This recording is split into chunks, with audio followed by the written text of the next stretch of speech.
এলাকার মধ্যে আছে একটা গুরগার বিল, ওখানেও হাজার হাজার মানুষ বন্ধের দিনে ঘোরার জন্য যায়। ওখানে কেন যায়? ওই কৃত্রিম কোনো কিছু দেখার জন্য যায় না, আমার আল্লাহর নিদর্শন দেখার জন্য যায়। এত সুন্দর এরিয়া, এত বড় হাওর, এত বড় বিল, ওই বিলের মধ্যে যে আসমানটা, বৃষ্টি আসবে আসবে ভাব যখন হয়, আসমানটা দেখতে এত সুন্দর হয়। এটা তো আমার আল্লাহর বানানো, এটা আল্লাহর সৃষ্টি। এটা দেখার জন্য মানুষ যেখানে এটা পায় ওখানে দৌড়াইয়া যায়। শুধু তাই না রে বাবা, মালদ্বীপে আমি নিজের চোখে দেখেছি আমার আল্লাহ কি সুন্দর করে দুনিয়াটা সাজাইলেন।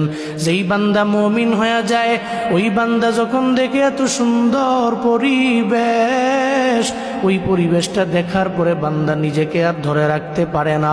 আল্লাহর প্রতি যে ঈমান, আল্লাহর প্রতি বিশ্বাসটা তার বেড়ে যায়। এই জন্য বলি, চিন্তা হবে মাখলুক নিয়া না, চিন্তা হবে আমার আল্লাহকে নিয়া।